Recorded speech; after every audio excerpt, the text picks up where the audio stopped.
Red-headed snippet.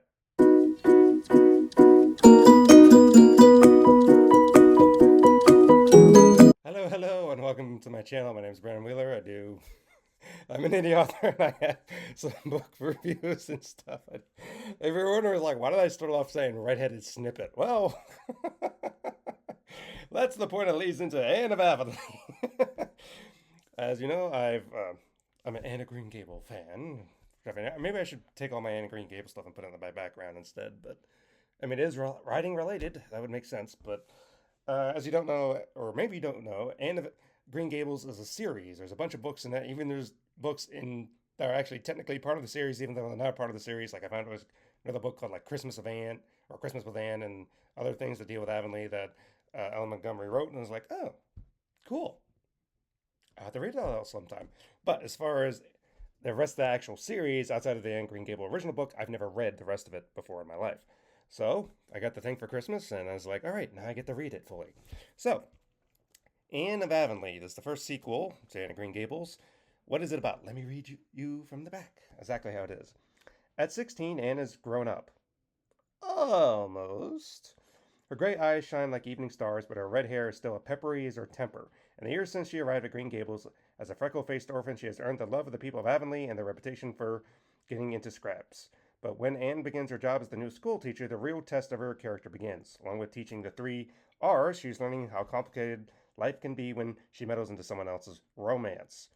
Finds two new orphans at Green Gables and wonders about the strange behavior of the very handsome Gilbert Blythe.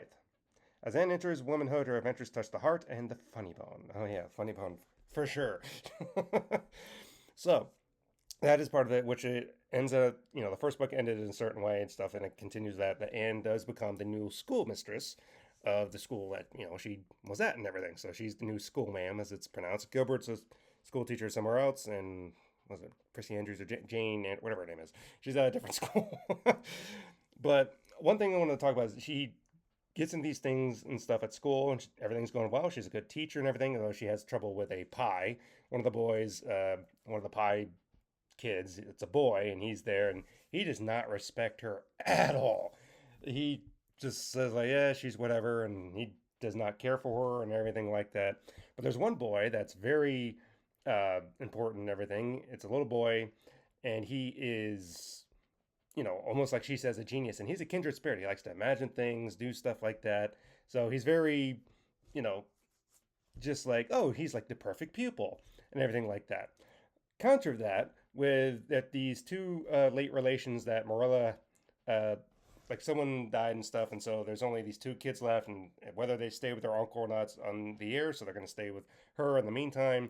Two little orphan kids, twins, Davy and Dora. And Davy, compared to this other boy, is a handful. He's getting into scraps. He's just mischievous. Like he leaves Dora locked in the chicken coop and causes a big rush trying to find where she is. Oh my gosh, did she fall down the well and different stuff? No, he just locked her in the chicken coop because laughs. Even though Dora is the prim pauper child, doesn't do anything wrong. That's the problem. She doesn't do anything wrong, so she doesn't have a personality. So everyone actually prefers Davy despite all his crap that he does.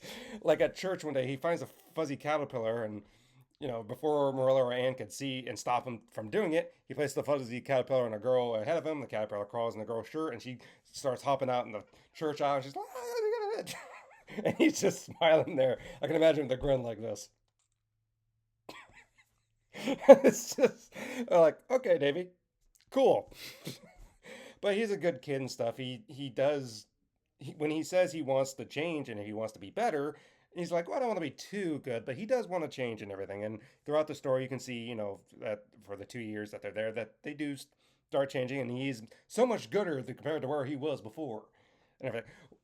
With question, with the colloquial accent that Canada has, I know they had the oats with the A's and stuff, and then the anime new thing to actually give Anne an accent with that type thing. And listen to Play on Tabletop, which takes place in Canada. When I hear Nick talk specifically, I can hear the about and the different things with that.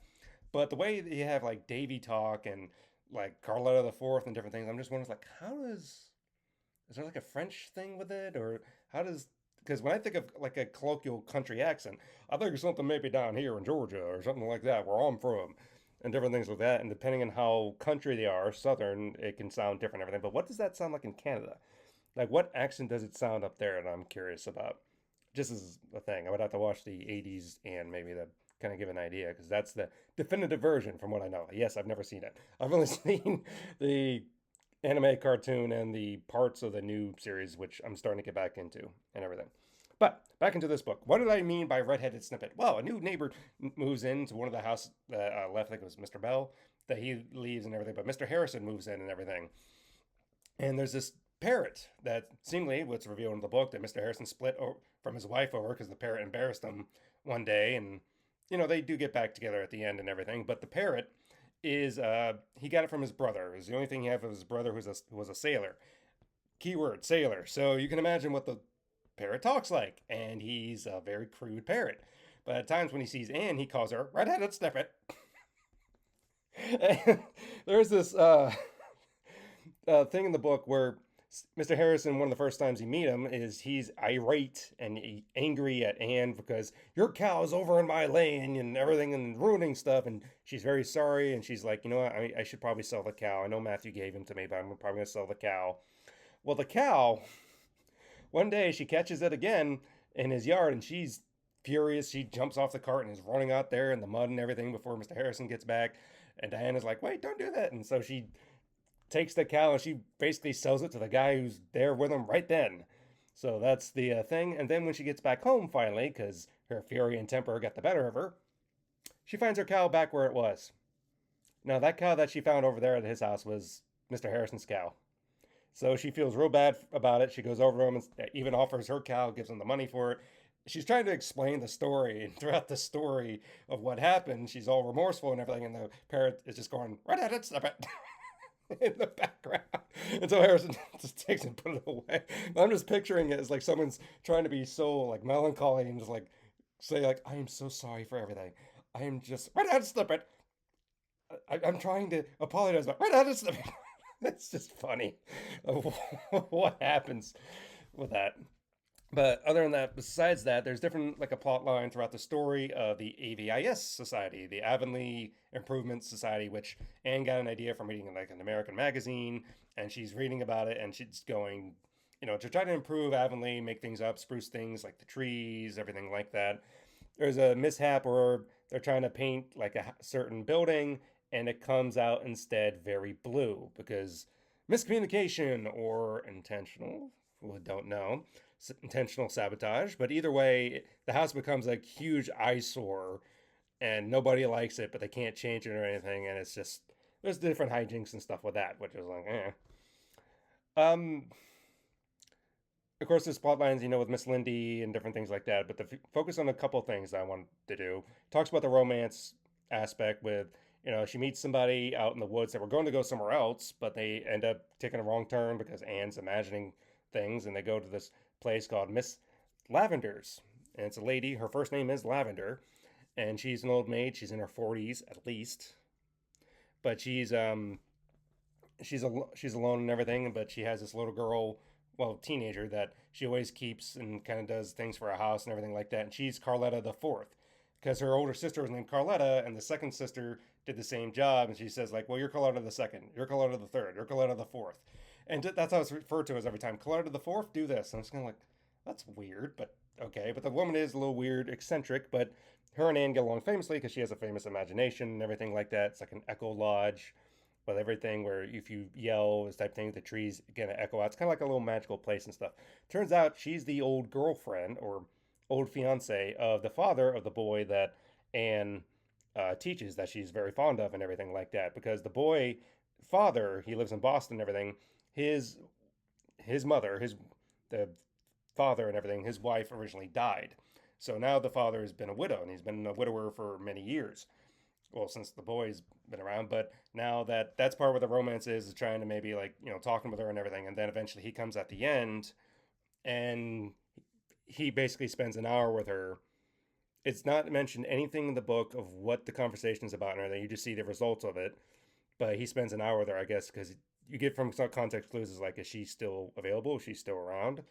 Because there's regret of not marrying her years prior because of just a little disagreement they had.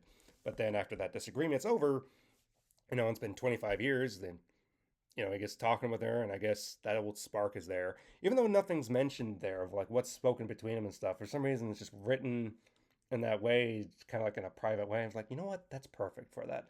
Let it be a private moment between them and everything. And that's I like that. That's captured very well. And they do get married at the end, which that's kind of like the changes and everything Anne is having to encounter. Because there's different changes, Anne has to, because like it says on the back, from almost grown up. It starts when she's about 16 and a half, technically, to about 18 and a half towards the end of the book when she's going off to Redmond College because she does give up her school career to go to college and everything, along with Gilbert Blythe, which, if you know anything about Angry Gables, you know at least of that. Even if you haven't read the books, you've heard of that because that's the whole point of the thing. But a couple things is that, Anne starts maybe warming up to Gilbert because they are friends and everything. She won't admit it, but she's starting to warm up to it because, again, different changes of things that happen about, you see the things with Miss Lavender, you see the stuff with Davy trying to bring him up and everything like that. Even Diana's starting to, Anne catches Diana having a very like heart to heart talk with a boy, and it's just kind of like, oh wow, you're engaged now, okay.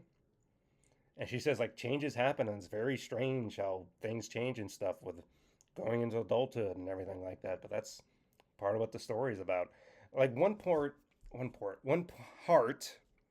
that really stands out that I find interesting is that when Anne was becoming a school ma'am, she and the other girl were walking with Gilbert one time. And they were saying like, "Oh, I would never discipline my child. I'm going to make them love me. I'm going to make them do this." Where the other girl is like, "No, I'm going to make sure and do discipline accordingly by whipping them," because that was a big thing back in the day where you could still whip them and stuff.